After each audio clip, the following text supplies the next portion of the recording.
Hey everybody, Alejandro Ziegenhirt here. Also, you may see me on Octagon, play quite a lot on their Draxon 012. And today I wanted to talk to you guys about what I feel is almost certainly one of the best decks in the format, despite somehow popular opinion, which is pretty interesting to me. So, I've been getting asked a lot to show the list. Tacos, our boy here, David Melendez, has been doing that New Game Plus series for a few months here now that Miami Locals has restarted here in Florida. And I think at this point there's really no majors and stuff, so I'm really excited to share this list with all of you. You guys can test it out, make it better, let me know what you think.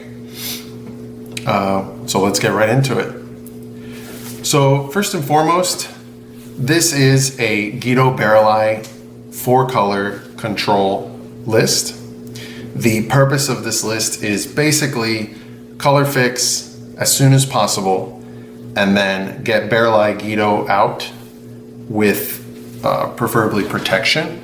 Y'shtola really does a good stuff for that. And what that does is it pretty much creates what I feel is an incredibly unfair board state for the opponent, where they can no longer play forwards until the Baralai is dealt with.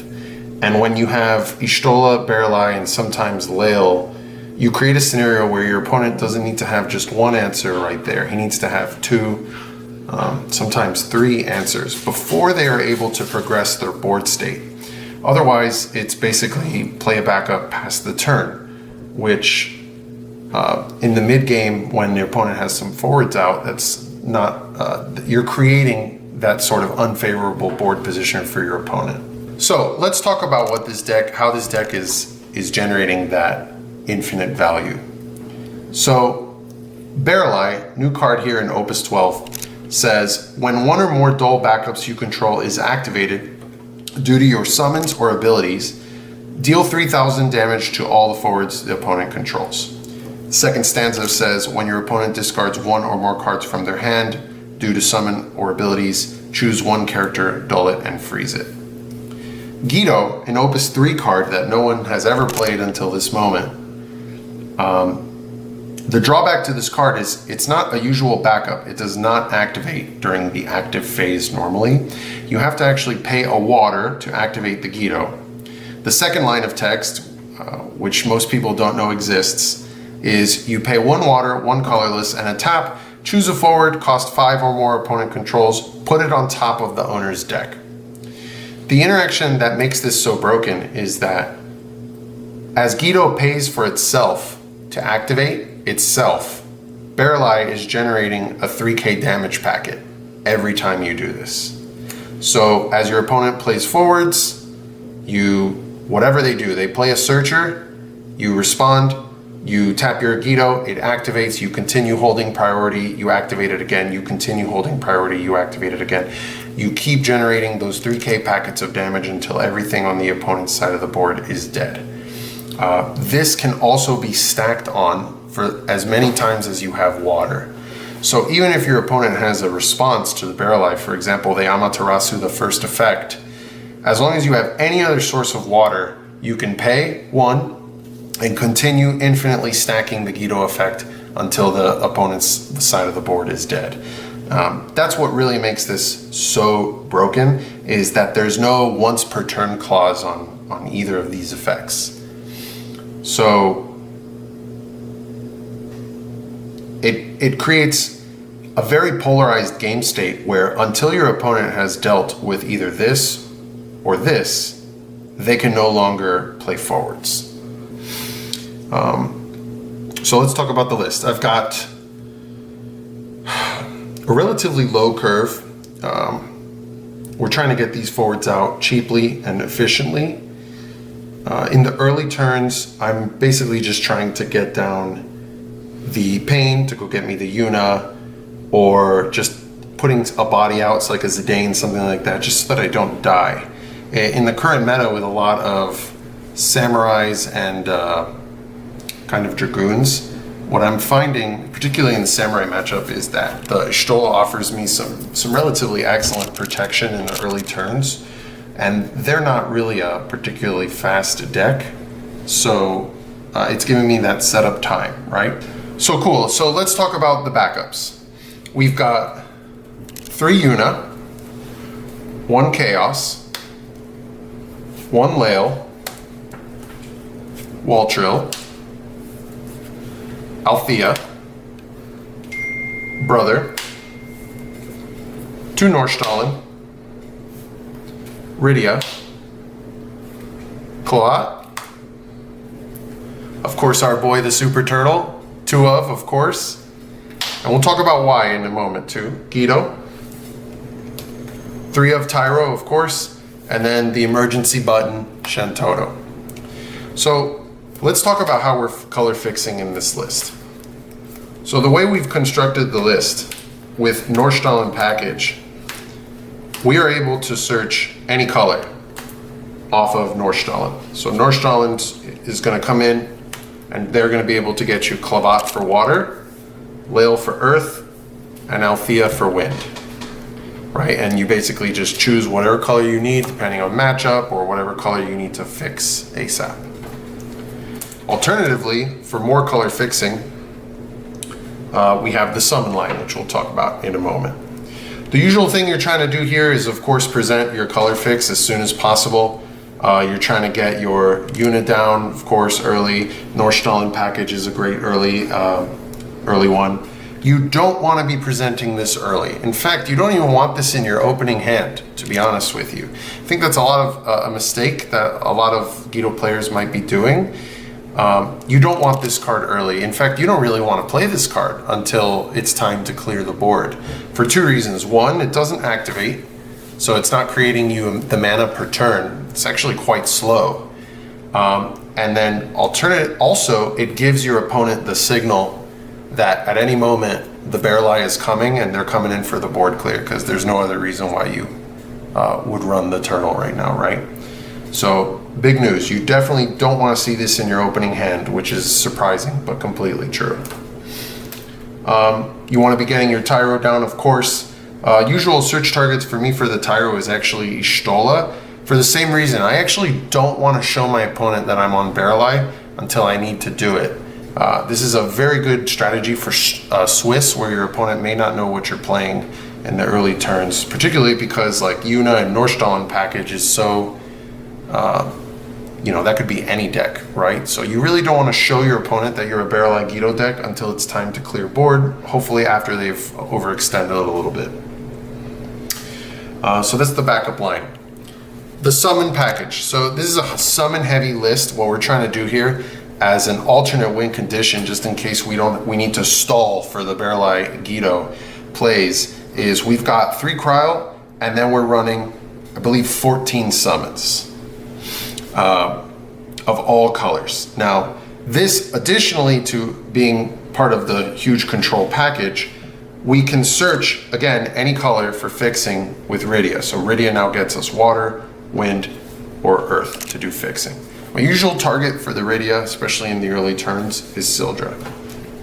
Sildra in this list, on top of course, getting you the turtle and whatever else you need, also searches Cryo, which is really good because this also gives you that Earth CP fix from the summon, right?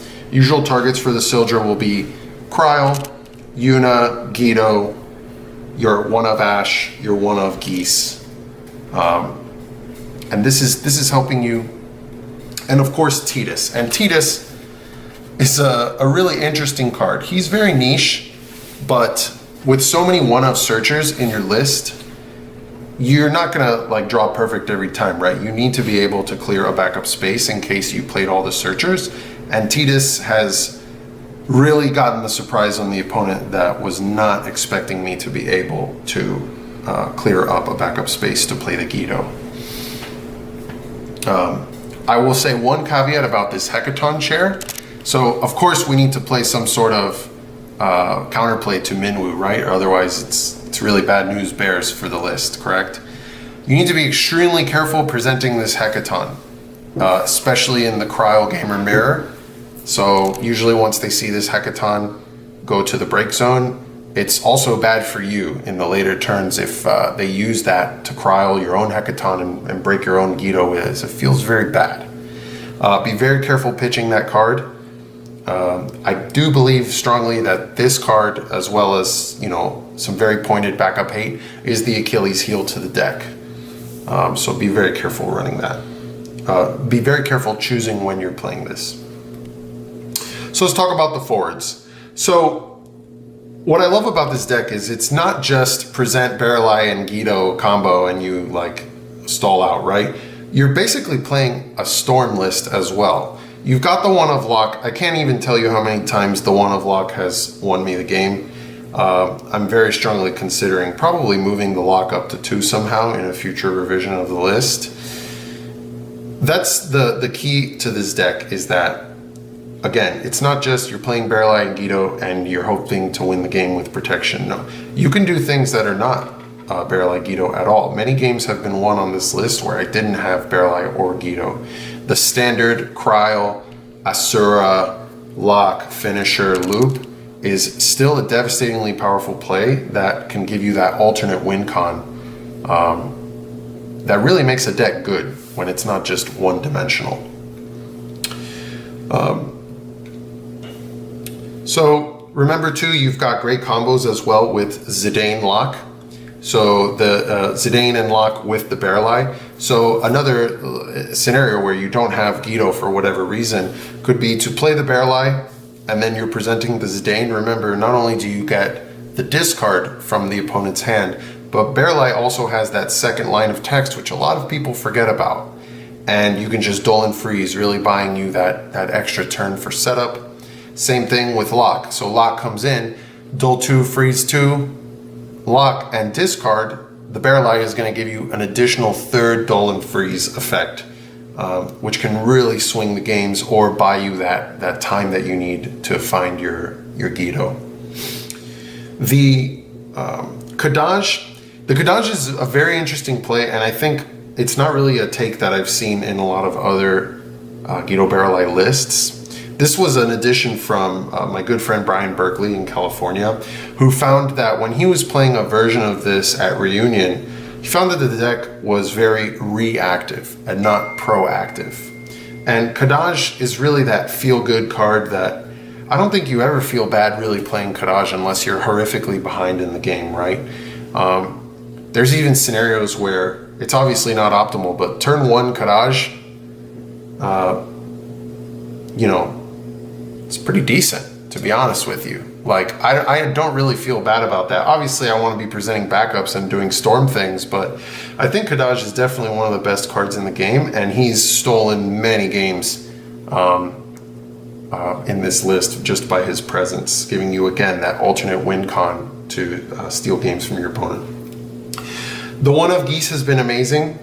Of course, you pitch it if you need water to fix, but if you have it late game and you're really trying to get that Baralai out and you don't have the ice for whatever reason, maybe you got it Hecaton, you haven't seen your Tyro yet, Geese will bring out your Baralai, he brings out your Zidane, he brings out your Ishtola, and then you get to really cycle through your deck. Like, you know, what if you're just holding 2 useless backups? You get to switch those out for cards that might actually switch the game in your favor.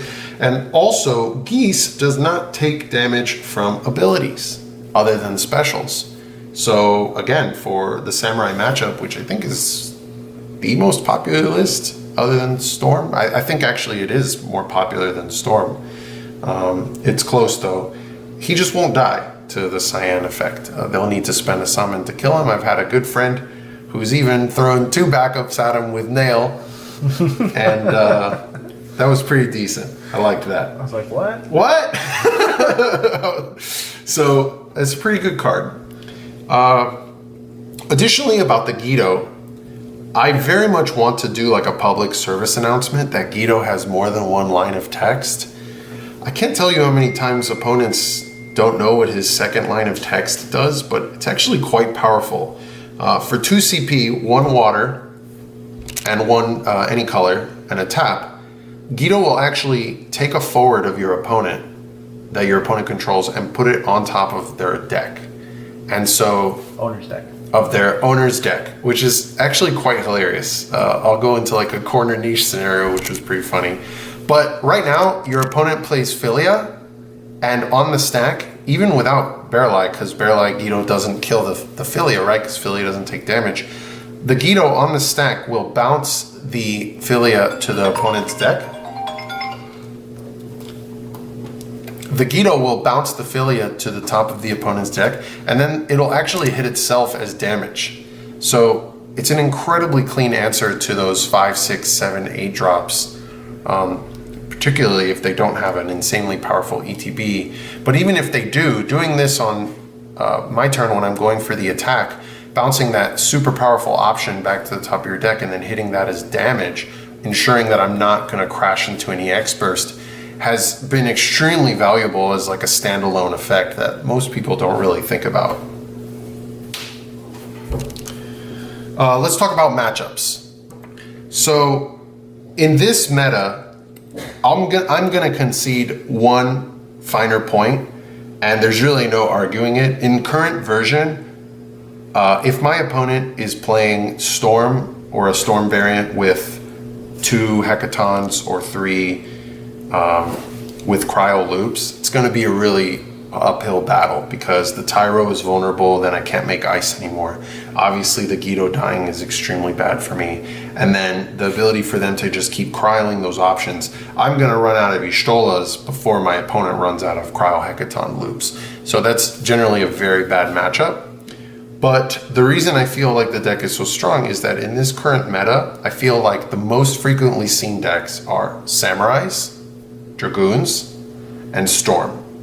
And again, the Storm versions that I've been seeing on Octagon over hundreds of games have not been including the Hecaton option. There's definitely a few players who do run it, and those will be uphill battles, but for the most part, you've got Samurais, Dragoons, and Storm. This deck, I can say with full confidence, has an incredibly strong matchup versus all 3 of those decks, to the point where very often the opponent is completely locked out of the game and has no choice but to do anything but draw pass. This has happened many times in local play, Octagon play, versus all manner of skilled level of players, which I think is kind of insane, right? I can't really think of another card combo combination in this game where your opponent has 5 backups, 7 cards in hand, and they just can't play, right? Unless they have, of course, the removal right there. They can no longer progress their board state, which speaks, I think, to the power of the deck, because I've been playing for 3 years. I have not played another deck where I've seen the frequency of draw 2, discard 2, pass like I have with this list. In the Samurai matchup, for example, they need forwards to win, right? So, and they're not a particularly fast deck, right? Which I think is another weakness of this list, where, of course, if you running the super haste package and I'm dead on turn 3, of course, I think that's an amazing strategy versus all control, right? But if we get to, if they're also setting up and they're going for that mid-range strategy, which I believe the Sams is more of a mid-range strategy deck, I don't feel, there does come a point where I don't feel like the Samurai player can win anymore, unless they have very specific options, like the two drop Samurai that does the 8K, that's a great answer, and the Amaterasu. If they're holding those, then yeah, those are fantastic answers for the deck.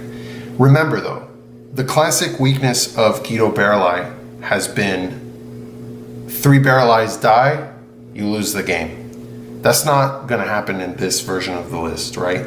Your opponent doesn't have to kill 3 Baralais here. They have to kill, on average, I'd say 4 to 6 Baralais on average, with of course the maximum being 8. But, you know, that's perfect world. The average is 4 to 6 Baralais, and I'll assert that it's really difficult for many lists to do that. Most lists can kill him 2, 3 times, of course, but that 4th, 5th, 6th time that he's coming in, generating you that infinite value, is really difficult for the opponents to handle, especially with the Y'shtola backing up for that extra protection. And the way you get those number of Baralais, of course, is you've got the 3 Baralais, you've got the 2 Kusiths.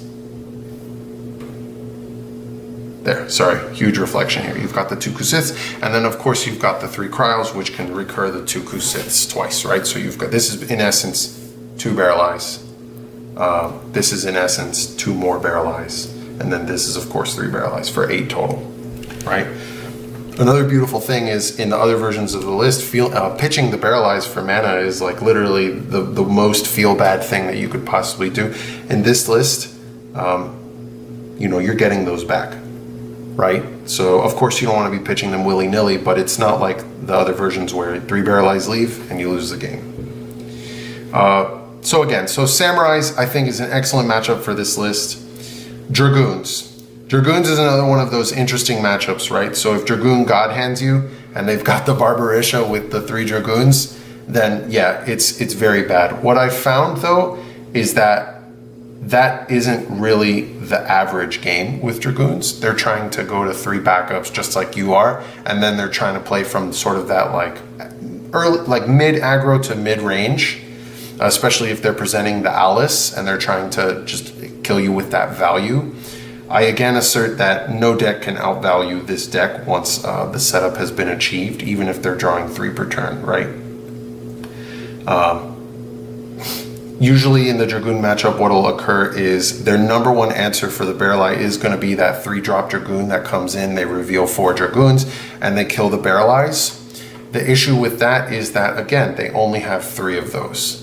And so what ends up happening is that the 3-drop Dragoon comes in to kill the Baralai. It dies on the stack, so they don't even get the value of the haste because the Ghido you can infinitely stack on top of that effect.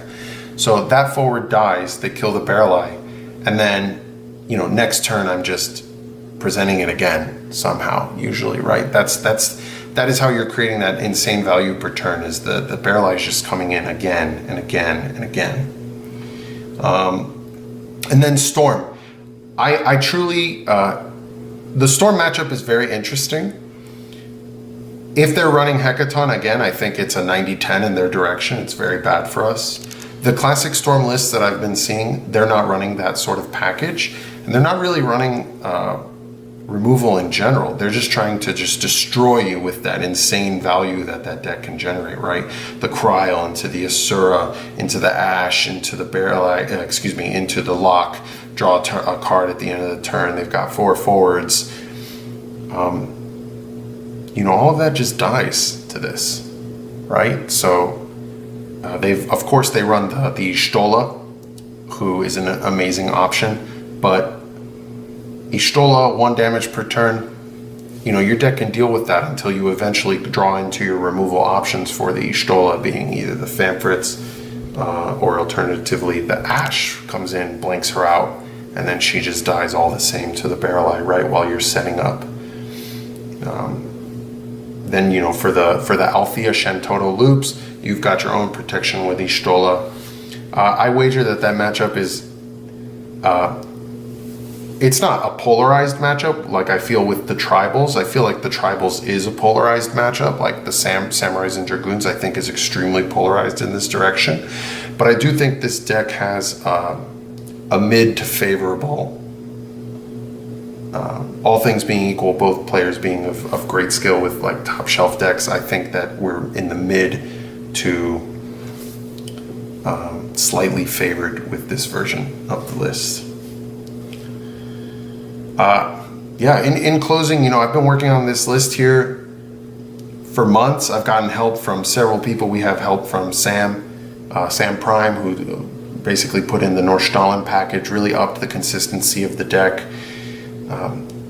Something I will state about the deck, when you first look at the list and you see a bunch of one-ofs, I know that scares a lot of people, but that is by design, right? This is a toolbox deck.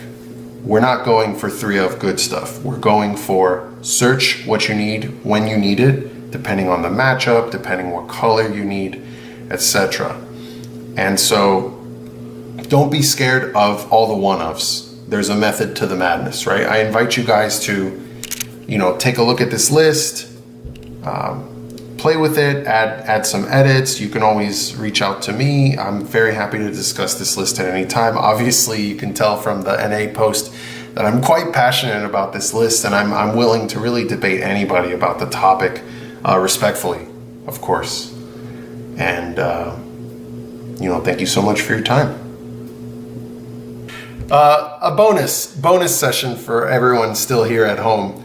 An interesting interaction. I would love to get a ruling on this, but I think this is how it works, is because Ghido says choose one forward of cost 5 or more your opponent controls, put it on top of the owner's deck.